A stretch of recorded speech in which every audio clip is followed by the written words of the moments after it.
previous lecture we seen fertilization and implantation. Today we will see how to decide the sex of the baby, right? Then pregnancy. During pregnancy, what changes occur in mother body, right? How to decide the sex of baby? For this answer, you have to know and you should know how many pair of chromosome in our body. There are 23 pair of chromosome in human body. They are divided in two types: somatic chromosome and sex chromosome.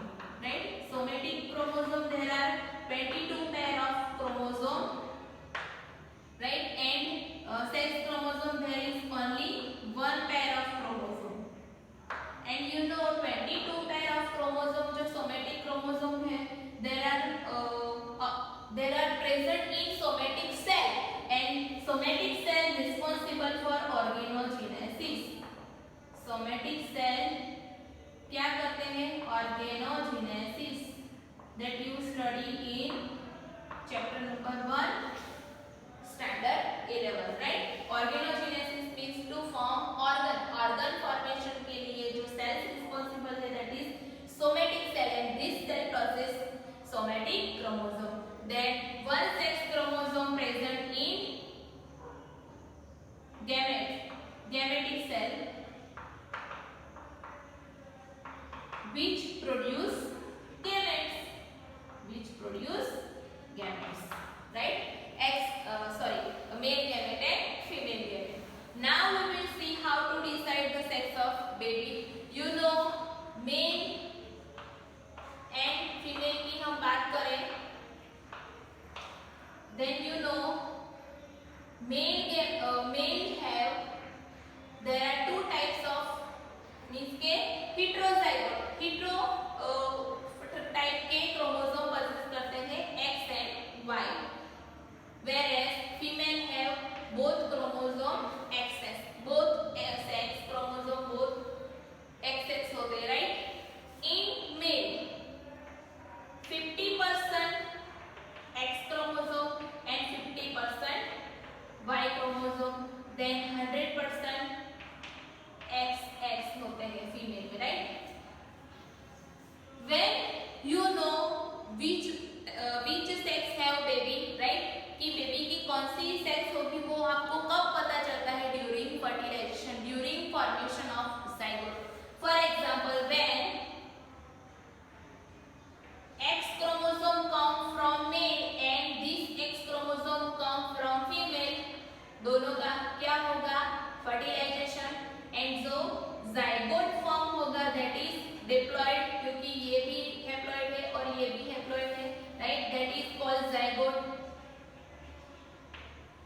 In zygote, from zygote you can decide the sex of the baby. How? तो इसमें chromosome कौन से होंगे? X जो mail में से आया हो वो और फीमेल में से आया हो, right? That is the first possibility. And क्या होगी? प्रोजेनी कौन सी बनेगी? फीमेल, because ये क्रोमोसोम फीमेल के हैं, right? Then how to decide baby जो होगा वो मेल होगा? For example, Y chromosome come from male and X chromosome come from X. तो XY जो कॉम्बिनेशन है, जो स्ट्रक्चर है XY, वो किसका है? मेल का. तो ये सेकेंड पॉसिबिलिटी.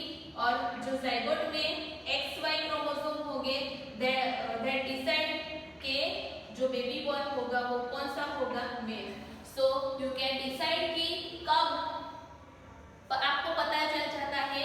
तो ड्यूरिंग फर्टिलाइजेशन और after formation of zygote you can decide the कौन सा बेबी का कौन सा सेक्स होगा, राइट? फीमेल या मेल. और इसको डिटेल में आपको 5th चैप्टर में पढ़ना है कि ह्यूमन बीइंग में sex of the baby means के बेबी का सेक्स कैसे हम डिसाइड कर सकते हैं डिटेल में. इवन बर्ड में, हाउस फ्लाई में ड्रोसोफिला करके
समझा सकते हो, राइट।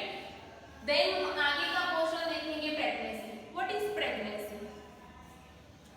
फर्टिलाइजेशन इन इम्प्लांटेशन पढ़ने के बाद यू नो कि आफ्टर इम्प्लांटेशन जो फिंगर लाइक प्रोजेक्शन होते हैं कहाँ appear on the trophoblast. You know about trophoblast, right. तो ट्रोपोप्लास्ट के ऊपर फिंगर लाइक प्रोजेक्शन होते हैं, आपको बुक में दिखाया है डायग्राम में, राइट।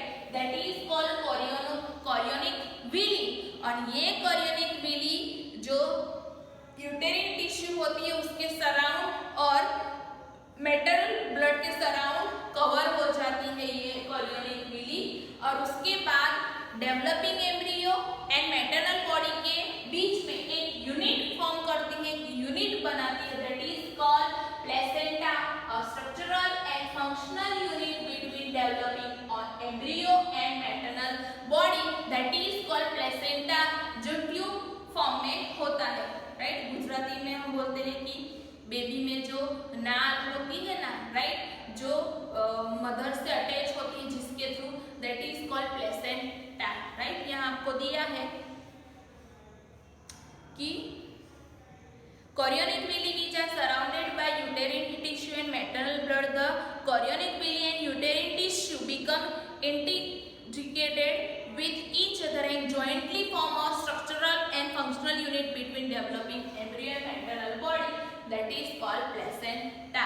और ये प्लेसेंटा का फंक्शन क्या है कि ऑक्सीजन और जो भी न्यूट्रिशन जो मदर लेती है वो प्लेसेंटा थ्रू एम्ब्रियो को मिलता है, और एम्ब्रियो जो excretory product as a carbon dioxide या फिर कोई भी प्रोडक्ट एक्सक्रीट करता है वो उसी वे थ्रू मींस के प्लेसेंटा थ्रू ही मैटरनल बॉडी में आता है, मैटरनल बॉडी से वो बाहर एक्सक्रीट होता है। तो ये फंक्शन होता है, first function of placenta facilitate the supply of oxygen and nutrients through the embryo and also removal of carbon dioxide and excretory waste material produced by embryo, right। दूसरा कि कभी-कभी placenta act as endocrine tissue. Endocrine tissue means what? उसमें से hormone release करती है। There are 4 types hormone release by placenta, oestrogen, but ये जो hormone है वो ड्यूरिंग प्रेगनेंसी ही रिलीज होंगे। Oestrogen, progesterone, then HPL, human placental lactogen hormone, human placental lactogen hormone, fourth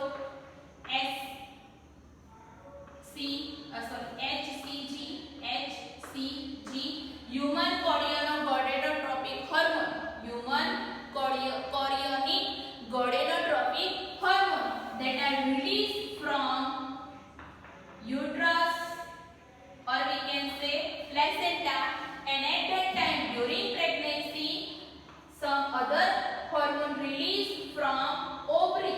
ovary में से कौन से हार्मोन रिलीज होंगे? Estrogen and progesterone, and this hormone helps to develop embryo, right, development of embryo, changes in metabolic activity and pregnancy में जो भी nutrition provide करते हैं वो ये हार्मोन थ्रू होता है, राइट। दूसरा कि ये हार्मोन के अलावा भी दूसरे हार्मोन रिलीज होते हैं, प्रोड्यूस होते हैं, सिक्रेट होते हैं ड्यूरिंग प्रेगनेंसी। कौन से हार्मोन है जो आप ऑलरेडी 11 में पढ़ चुके हैं? For example cortisol, then thyroxine, right. ये सब जो हार्मोन है वो रिलीज होते हैं। प्रोलैक्टिन,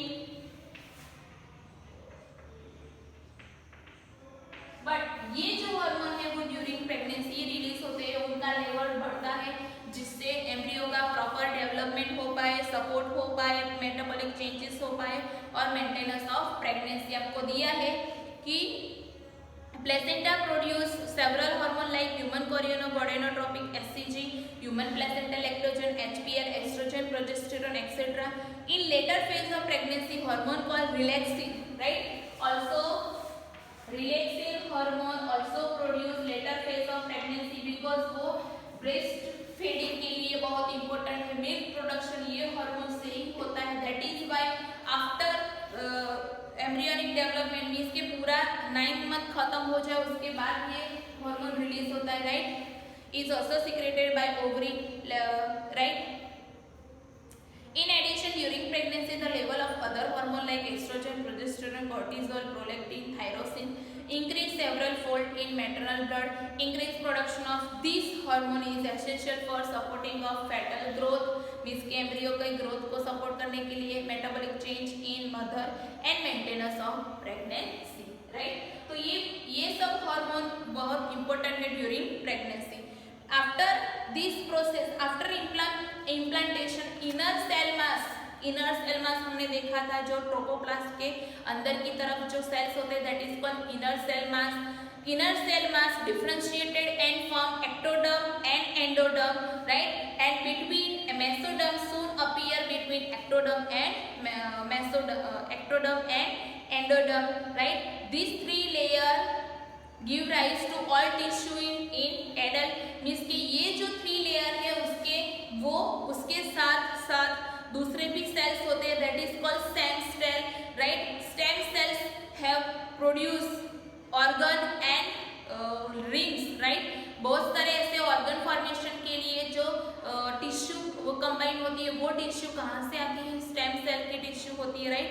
यहाँ लिखा है आपको कि inner cell mass also contain certain cells that is called stem cell which have the potency to give rise organ and tissue and this cells known as stem cell.